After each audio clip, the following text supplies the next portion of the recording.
Let's talk about what's been happening in Iran.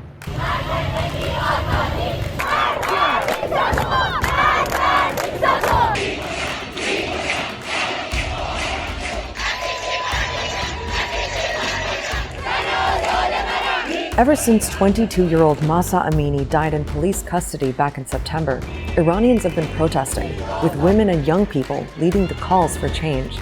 As soon as they started, they were calling for the downfall of the regime. We had, women taking off their headscarves, cutting their hair, chanting very radical slogans. Iran's leaders are calling the protests riots and say they're being orchestrated by foreign enemies. Authorities have tried everything in their playbook to respond, ranging from use of lethal force against protesters to arresting human rights defenders and protesters and activists, to handing down death sentences, to putting out propaganda and misinformation and ignoring them and calling for their ends, but they've not gone away. So why have the protests lasted this long? And have they changed anything in Iran? Let's take it back to September 13th. Mahsa Amini was visiting the capital, Tehran, when she was arrested by the morality police for what they called her inappropriate attire. Basically, they thought she wasn't dressed right, and Iran's got strict laws about that, which we'll get to in a bit. They took her to a detention center. The police later released this edited footage of her there, showing her talking to an officer and then collapsing.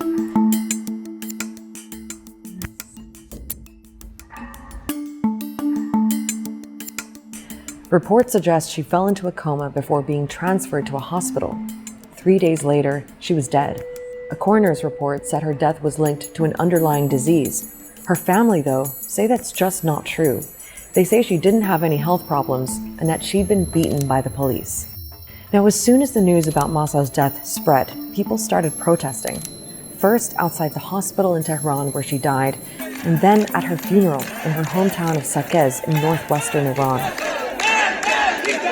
The sheer shock of a 22-year-old woman, a daughter, a woman, a sister, going out in the street and not coming back home alive. The reason that was the straw that broke the camel's back, or that's why people came to the street, was because in so many ways the case of Mahsa was what represented the systemic problem with enforcement of compulsory hijab laws in Iran. Now, these laws date back to the early 1980s, after Iran's Islamic Revolution. That's when the monarchy was overthrown and replaced by the system of government Iran has today. By the way, the hijab laws are not just about women having to wear a headscarf. They're effectively a conservative dress code that all women and girls over 9 are required to follow in public. The punishments for violating the laws have changed over the years, but in the 90s, it became a criminal offense that could lead to a prison sentence.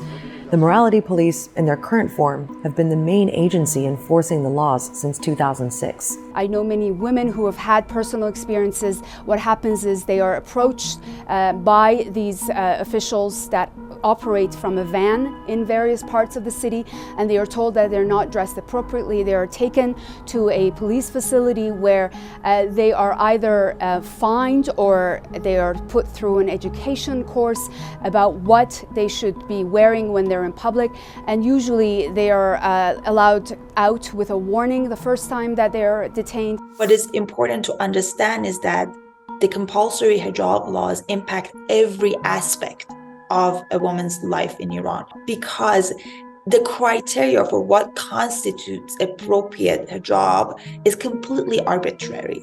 So you might be someone who believes in hijab and choose to wear it in a certain way and still get in trouble, or you might not believe in it and get in trouble. This was one issue that came up following the death of Mahsa Amini, that she actually looked quite impeccably dressed by today's standards. She was wearing a long black robe, she was wearing a long black scarf, compared to a whole lot else that we have seen in Tehran streets over the last few years. That was pretty good hijab. And all of this helps to explain why the protests after Mahsa's death are not just about the mandatory hijab laws, but also about something bigger.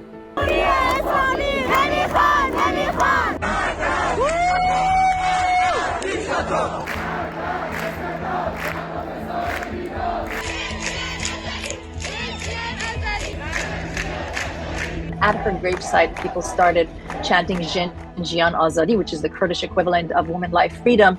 The slogan was picked up because it really resonated very much with the essence and the spirit of the protest movement, which ties the liberty of the population at large to the liberty of women. There has been this sort of understanding that unless women are free, unless women are given liberties, nobody else will have those liberties either. People have come to the conclusion that there is absolutely no way that this regime can change its behavior, and there is no way that it can reform itself. And they are quite clear and they are quite persistent in their demands. They want the regime gone. Since September, rights groups have recorded more than 1,000 protests across the country in over 150 cities. Some of the biggest have been in Kurdistan province, where Mahsa was from. There have also been a lot in and around Tehran. Here's this example where schoolgirls are shouting at a school official.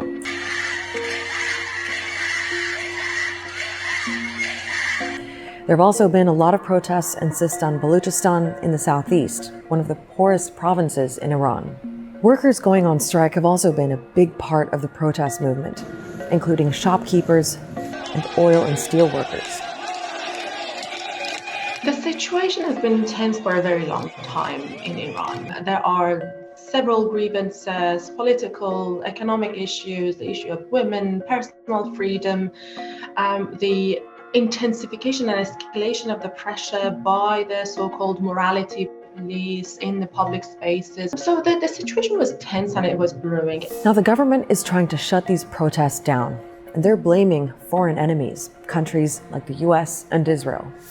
این حادثه‌ای که پیش آمد دختر جوانی درگذشت، خب حادثه تلخی بود، دل ما هم سوخت، ولی واکنش به این حادثه بدون اینکه تحقیقی شده باشه، بدون اینکه هیچ گونه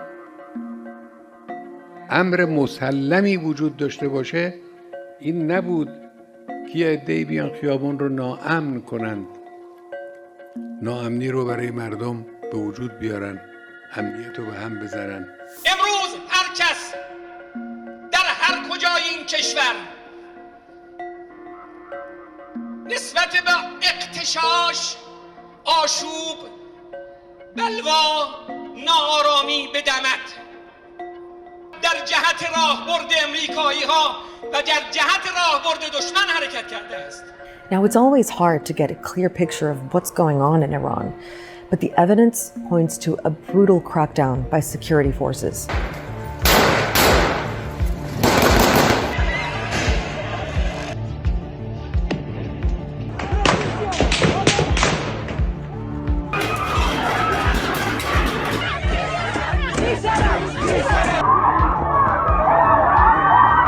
Us and other human rights groups have documented use of excessive and lethal force against protesters. They're using pellet guns, shotguns, even in some cases Colt and other kinds of weapons against protesters. Hundreds of Iranians have been killed.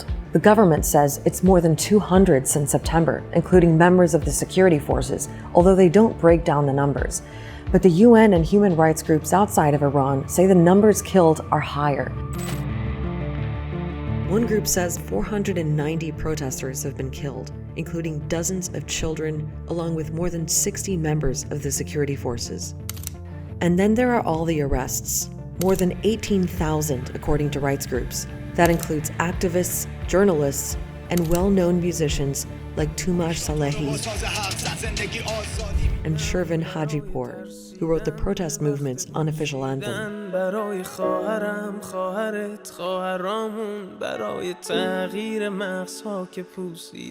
And some of those arrested are facing charges that carry the death penalty. Rights groups estimate that at least 12 people have now been sentenced to death. And we know of at least 2 executions that have already taken place. So there's been this big crackdown. And at the same time, there are signs the government is under pressure. But how much they're really feeling it, well, that's hard to tell. The Attorney General has said that Parliament and the judiciary are reviewing the hijab laws and are expected to announce their opinion soon. But whether that represents any kind of significant concession is part of the debate. I think this is just a distraction mechanism by the Islamic Republic themselves to distract global and domestic attention from the bigger issues. Let's not forget, nobody is just chanting on the streets in Iran and asking for abolishment of hijab. People are asking for regime change. So people's demands are bigger. There have also been mixed messages over what's going on with the morality police. There were reports about Iran shutting them down based on slightly confusing comments by the Attorney General. State media then said he was misinterpreted, and there's been no confirmation from the government that anything has changed. But at the same time, some people in Iran are saying the morality police have been less visible than normal over the last few weeks. Now, Iran has seen waves of protests before, and they haven't led to any significant changes. So is anything different this time around? Well, no, according to some people who reckon these protests will eventually fizzle out too. They will die down eventually because the society will not back insecurity coming with the rioters in the streets. But others are convinced that there really is something different going on this time around. I think it's the first time where we see a lot of different groupings, both socially, ethnically, religiously, people really coming together and expressing their demand for bringing down the Islamic Republic. The most important outcome of this is the loss of fear of the government. And Iranian people are no longer defining state as this untouchable, absolute power that they cannot confront. Regardless of where these protests go and how they end, they have turned the page and they've changed the conversation. Ordinary people, along with activists and public figures, have and are continuing to create an alternative image, an alternative reality of what life could look like.